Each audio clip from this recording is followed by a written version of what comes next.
So today we're going to be talking about one of the most important IPOs that we have ever, uncovered. It is called SpaceX, as many of you guys may have known already. They're planning to go public for 1.75 trillion. Now, I'm not going to go deep into the filings because I don't really care about what the filings have to say. I know SpaceX isn't profitable. Let's all be honest. SpaceX isn't profitable, and their XAI version is also not profitable, like the other side of their business.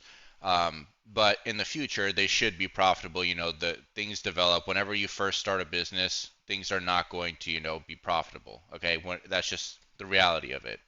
You can start a business at any moment, and you will find out for yourself how very hard it is to become profitable right off the bat. Even if you're already prior successful in business, just like Elon, he's successful in building Tesla, but you know SpaceX may start flopping right out the gates. And we're going to also utilize some examples. So I want you guys to understand from where I'm coming. I don't really care about fundamentals for this one reason. It's because price action will matter the most. What does the institutional money think is going to happen? Now, typically, whenever it comes down to IPOs, typically you get the best price 6 months after IPO, because what essentially an IPO is an initial public offering, and that just gives insiders the right to sell out onto the public in the beginning few weeks of the launch. And usually they're selling onto, obviously not institutional traders, but onto retail. And I'll go over a lot of examples of, where stocks run from IPO, but more so they fall from IPO. So it'll be about two stocks in this video where it runs, and then there will be two where there will be at least three that where it doesn't. That I can get off the top of my head and all into one video where people will watch throughout. But price action will matter the most. Okay, you can read all these filings, you can develop your own bias, and it doesn't really matter in the end. Okay, the stock is going to do what the smart money thinks and wants it to do. Okay, it could run or it could drop. That's up to the institutions. You are just a rat trying to grab the meat of the move, follow the money. If the money is flowing out, you also would have to, either sit on hands or short the stock, which on IPOs you're not really allowed to short for a few weeks. Um, so a lot of the selling pressure is mainly people who bought in and now they're selling out, and then others keep selling out as stop losses get hit, so on and so forth. So with the SpaceX IPO again, what we have to understand is they just yesterday on Friday they had a live video feed of SpaceX launch, and we saw the rocket. It went up into space, obviously, and then it started to deploy all the Starlink satellites, and we got to see that deployment of those satellites. And if you want to find that, just search it on YouTube. It's out there. We started seeing the deployment of those satellites, and then that same rocket ship, came back down and touched base on Earth, obviously, but in the water, and then it did, a nice big explosion. Everyone was like, "Woo, yeah, great."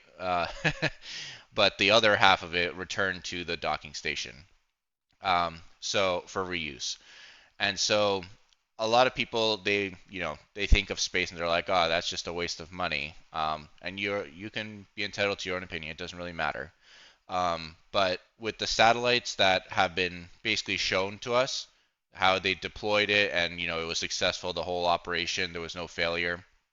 What we can tell is that, like, if you ever like purchase Starlink, that's going to be opening up to like a huge market. Okay, the right now, whenever you have internet, you can only get it for your house, right? Your Wi-Fi, you can't take it on the road. Um, but and then for a cell phone, you need to do the same thing. You have to go out and find some carrier or some provider to continuously, be able to be on the internet when you're on the go. But then there's also problems with mobile providers. They don't have, good coverage all throughout the globe. So you can be in the middle of the woods, you could be in the middle of the desert, and guess what? Now you have no coverage. You have no ability to call anyone. You have no ability to research something. um, that you may need on the trip. So a lot of these problems get resolved with Starlink. And the more Starlink becomes more available to everybody, like more people start to subscribe, they're obviously going to start turning from unprofitability to profitability because now you can go out and basically you'll always have internet no matter where you are on Earth. And that opens up a massive market share. Now, obviously, right now, the current administration is a Republican administration. So we're not really going to be getting a lot of, monopoly, you know, lawsuits against SpaceX because they don't really care. Let's be honest. In a democratic environment, yeah, there's probably going to be a lot of antitrust issues. There's going to be due to like Starlink being basically a monopoly. But for now, nobody cares. Okay, other than Democrats, of course. So but that's for the future. Doesn't really matter right now. But the point is that they will turn profitability. They will turn to profit in the future. It's not like they're all of a sudden only going to be unprofitable. This is just the start of business, okay? You're always going to lose money at the beginning. So, with all that being said, I want to go ahead and go into a few examples that I know a lot of you guys are probably waiting for. We're going to use Circle. It was a recent IPO, okay? And right on IPO, you could see nice little green day, and then it started to spike, consolidate, and then spiked for another few days. Now, the problem with this, let me turn off my indicator. This is a custom indicator that determines what your profit target is, your share size, your contract size, all that stuff. So you can see it very rapidly rose, but then look at what it did. If you were a long-term investor around here or even over here, you are down about 50%. Okay, it's just not viable for a stock to run on IPO day or for the first month. It's just not. Typically, what I like to see is I like to see a stock fall for 6 months. It will obviously have some pops here and there, and then you can decide to go long because that's typically what happens during an IPO. First 6 months, it's very whippy and spready because nobody knows what the actual value of the company is. People are buying, people are selling, scalping, doing all these fun things, and so nobody knows the true value of the company until it starts to show on the market. So what you will see, and I'll actually get into this on the very next stock that I talk about.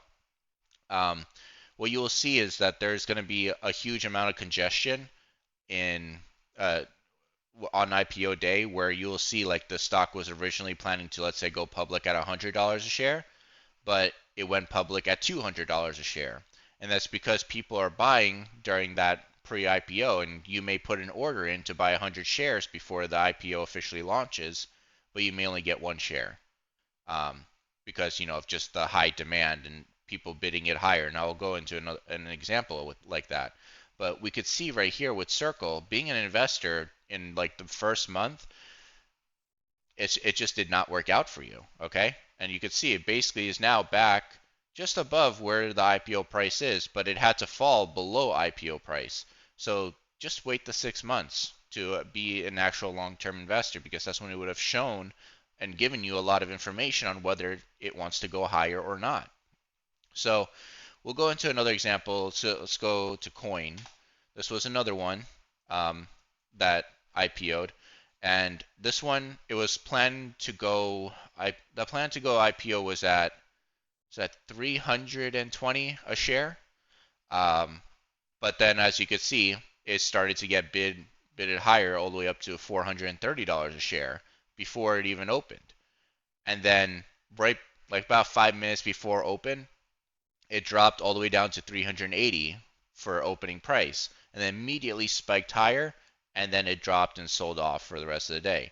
Now 6 months from this is going to be the 10th, so if we go all the way to the 10th, you could see that you would have gotten at a pretty good price. Obviously, not as a long-term person, but you would have gotten in at a pretty good price at like 234. That's about half. It's like buy one share, get one free over here. So you get in, and you could see that this ride right back up was a pretty good ride. Now, obviously, you don't want to hold if it breaks a trend. So let's go ahead and just draw a trend line. So when you connect it to this low, to this higher low, once coin breaks underneath this trend line, you're out. That's it. There's no if, ands, or buts about it. You just get out, because why would you want to hold for it to keep going against you? It's no point. So that's that. Nice little run. As you can see, I have charted this in the past. This one was I don't know. This is probably from a different time frame. Webull messes up things, trend lines with a different time frame. Um, but you could see that, I started talking about how we should take a short on this because, it's going to continue moving lower, especially when it broke this. It was expected to continue moving lower. And over here, we were starting to look, for long. So I was getting long at like 50, but unfortunately, I did not hold for it to eventually recover to almost the IPO price. Um, because again, this would have taken a few years to actually mature. But if you're a long-term investor, the point stands. You are a long-term investor. You're planning to hold for multiple years. So this should not worry you at all. But there was a lot of bearishness around coin. All of a sudden, everyone went from being super bullish at $400 a share to being super bearish at $50 a share, and that's when you want to go in. So another example of a stock that ran up, on IPO is Roblox. Now, I don't know if this is correct chart. Yeah, okay, it is the correct chart. So you could see that for a few days it did absolutely nothing. Few weeks, few months, I should say, it did absolutely nothing, and then eventually started spiking higher. It gained a lot of momentum, but then that momentum faded and it continued moving lower. This is an example of like, okay, well, 6 months after, let's say, the third, so that will be 9/10. Let's see what you would have been in at. You would have been in over here had you, went exactly 6 months and you didn't like wait for maybe a breakout or something. Exactly 6 months. So you would have been red for about 2 months. Yeah, about 2 months. And then it rose and, now you're in ultra profit. So you got in at like 86, let's say 86.50 per share. And it ran pretty much double that. Sorry, not double that, almost double that. Okay. So you would have made like about 90% return approximately, uh, just waiting for the 6 month mark and then riding it up. But obviously, you should use stop losses. Okay, you shouldn't just buy and then hope it goes up. You should always use a stop loss. So that's that. Something that goes sideways, then pumps, and then again eventually dumps and just stays flat for many years until it eventually runs right back up to where did it run up? We go back and we look at the past height of the IPO.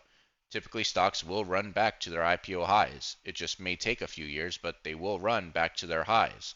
So if you're a long-term investor, you're more so looking for where is the absolute bottom for this stock, and we can clearly see that when we look at this chart, you have massive support in this range. Once it's done consolidating in this range and it breaks out, that's when you want to go long and you ride the momentum higher. And you can very easily now see that this is pretty much this was pretty much support.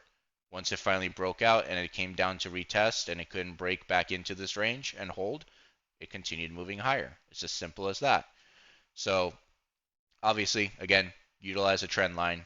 That's like your safety net of like, if the stock goes underneath it, just cut it. Doesn't matter what happens afterwards. So that's one. And another one, Uber. If we go back to its IPO days, let's go back. It IPO'd on, what was it? In May of 10.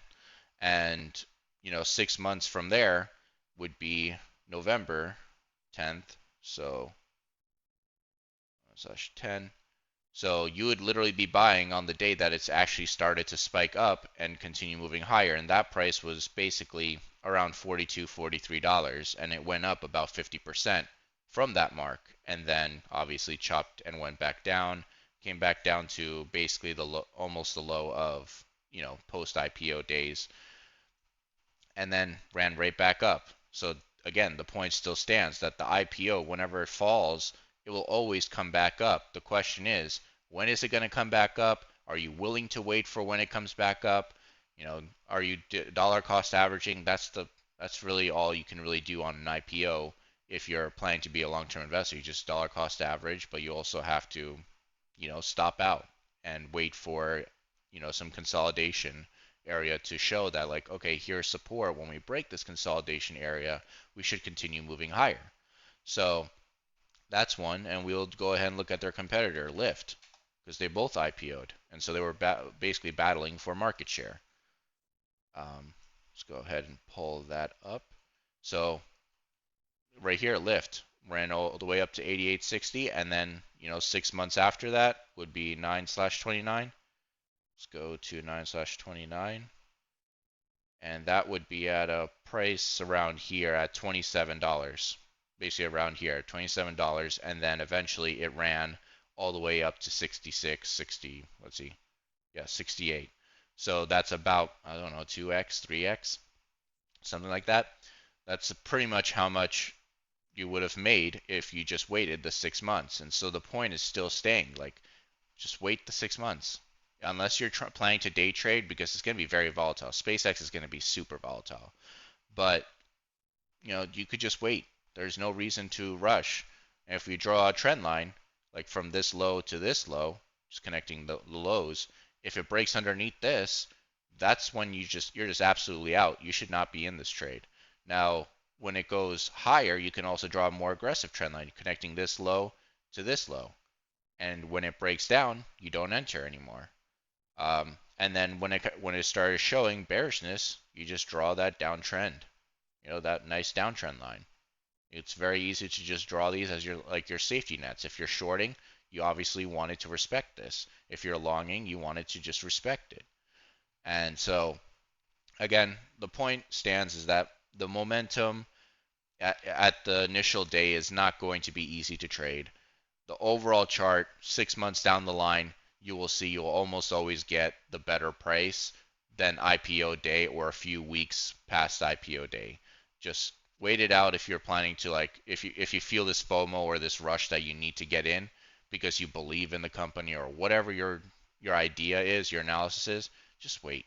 There's no reason to rush the first 6 months, okay? Unless you're planning to day trade it, it's just most of the time, as you could see on almost all these charts, even when it went up on IPO or goes down on IPO, it always ended up giving you basically a red P&L after 6 months, regardless.